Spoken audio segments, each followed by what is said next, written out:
Hi నమస్తే, welcome to my channel Vasumathi's vlogs. నేను నిన్న వీడియో పెట్టాను, ఈరోజు పెట్టాను అని చెప్పాను.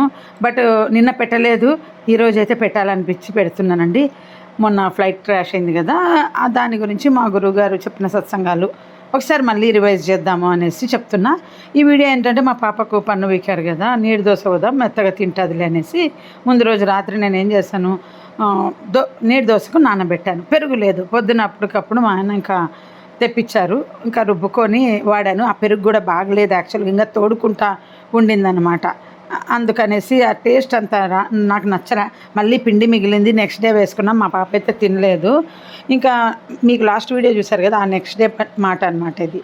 ఇంకా ఎందుకు ఇప్పుడు వీడియో పెడుతున్నానో చెప్పాలనుకున్నానంటే, అందరికీ తెలుసు అక్కడ భగవద్గీత మాత్రమే సేఫ్ అయింది. అసలు ఒక మనిషి సేఫ్ అయినాడు, ఒకరు ఫ్లైట్ మిస్ అయినారు, ఇంకొకరు అహ్మదాబాద్లో దిగిపోయినారు ఫ్లైట్ బాగలేదని. నాకు తెలిసిన న్యూస్ ఇవి. ఇంతమంది ముగ్గురు సేఫ్ అయినారు, ఒక భగవద్గీత కూడా సేఫ్ అయింది. భగవద్గీత క్యారీ చేసే అతను లేరు పాపం. చాలా సాడ్ విషయము. మేమంతా మొన్న నిన్న బాధపడుకుంటూ ఆ న్యూస్లు చూసుకుంటూనే ఉన్నాము. మేము దాంట్లో లీనమైపోతామండి. అంటే మనం ఆ సిచ్యువేషన్లో ఉన్నాము అని ఫీల్ అవుతామన్నమాట.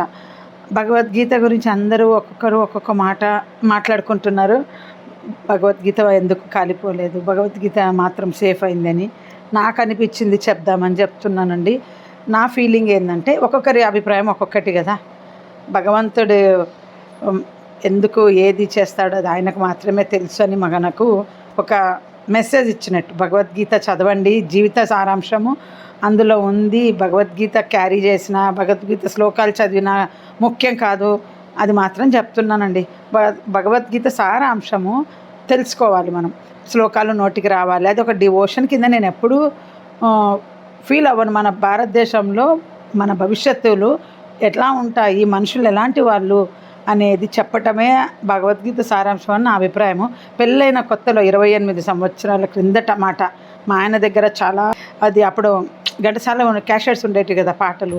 నాకు ఇంకా టీవీ చూడడం ఇష్టం ఉండేది కాదు. ఆ పాటలు పెట్టుకొని ఎంత లీనమైపోయేదాన్ని అంటే, వింటూ 28 సంవత్సరాల క్రిందట చెప్తున్నానండి. ఇప్పుడు అందరు పెళ్ళైన కొత్తలో ఎవరన్నా భగవద్గీత క్యాషెట్లు వినుకుంటూ లైఫ్ ఎంజాయ్ చేస్తారా? నన్ను పొద్దున మా ఆయన దగ్గర అన్ని డివోషన్ సాంగ్సే ఉండేవి. మా అమ్మ వాళ్ళ ఇంట్లో డివోషన్ సాంగ్స్ బాగా వినేవాళ్ళము.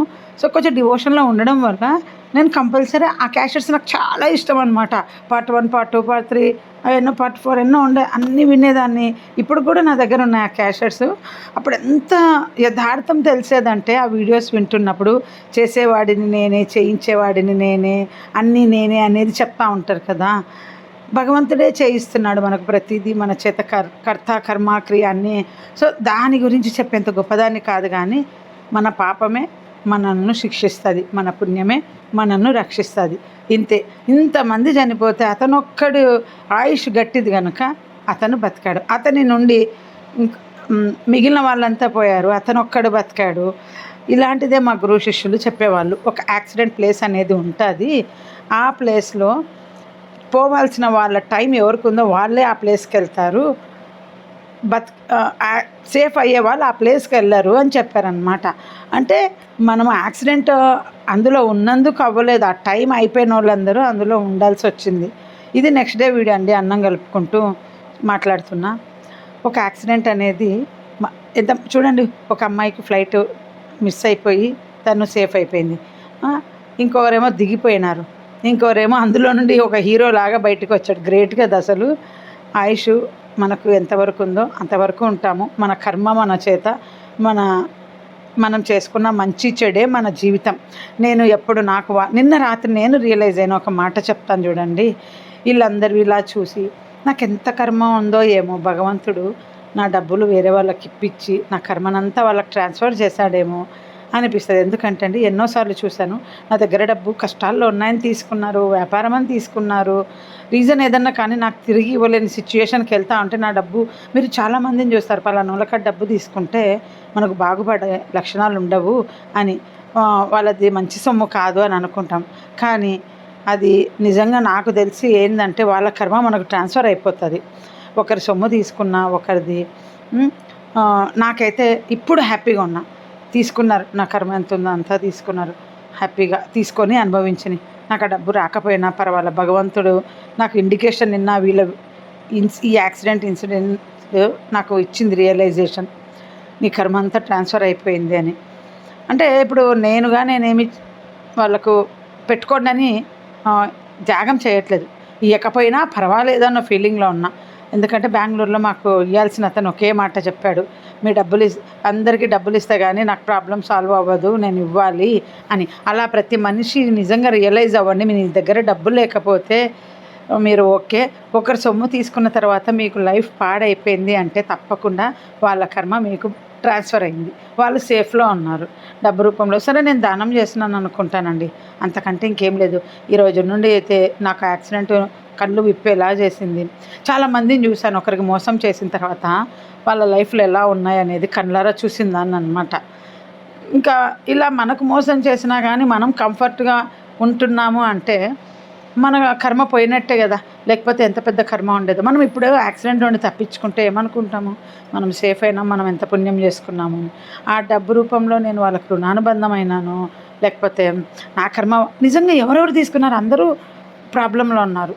అంటే నాకు కట్టలేని స్టేజ్లో ఉన్నారంటే ప్రాబ్లంలో ఉన్నట్టే కదా, భగవంతుడు చూసుకుంటాడు. నేనైతే ఈరోజు హ్యాపీగానే ఉన్నా, నాకు ఏ లోటు చేయటం లేదు. నాకు ఈరోజు ఇది కావాలి అంటే అలా ఆకాశం నుండి వచ్చి ఊడిపడతా ఉంది నాకు. ఇంకా అంతకంటే ఏం కావాలండి, కడుపు నిండా తింటున్నా, కంటి నిండా నిద్రపోతున్నా, కావాల్సినంత కంఫర్ట్గా ఉన్నాను. ఈ రియలైజేషన్ అయ్యానమాట. ఇంకోటి ఏం చెప్తానంటే, నేను 28 ఏళ్ళ క్రిందట నా పెళ్ళైంది, దానికి ఒక 3 సంవత్సరాల ముందు, నాకు ఇప్పుడు 52 ఏళ్ళు, అంటే ఒక 30 సంవత్సరాల క్రిందటి మాట. అంటే అప్పుడు నాకు 22 సంవత్సరాలు. అప్పుడు మా గురువుగారు చెప్పిన మాట ఏంటంటే, నా కజిన్ అడిగింది సడన్గా, ఎందుకు ఇట్లా ట్రైన్ యాక్సిడెంట్లు ఇవన్నీ అవుతాయి, ఎందుకు ఇట్లా జరుగుతున్నాయి గురూజీ అని అడిగితే, కలియుగాంతం అంటేనే ఇట్లా జరుగుతుంది, ఒక్కొక్కరు చచ్చిపోయేది కాదు, గుంపులు గుంపులుగా పోతారు అని చెప్పాడు. ఎప్పుడు అదే గుర్తొస్తుంది అన్నమాట. మా వయసులో ఎంత అంటే అప్పుడు ఈ మాట అడగడానికి మాకు అంత జ్ఞానం లేదు. కానీ నాకు తెలిసింది ఏంటంటే, మా గురువు గారు మన చేత ఎవరో ఒకరి చేత కొన్ని ప్రశ్నలు అడిగేలాగా క్రియేట్ చేసి అడిగి నాకు ఆన్సర్ ఇస్తాడేమో. లేదంటే ఊరికే కూర్చున్నాం అలా కళ్ళ కట్టు, ఇప్పుడు కూడా ఉంది నా కళ్ళ ముందు, ఊరికి అరుగు మీద గురువుతో పాటు పక్కన కూర్చొని ఉన్నాము, సడన్గా పోయి లేసే ఆ పాయింట్ అడిగిందనమాట.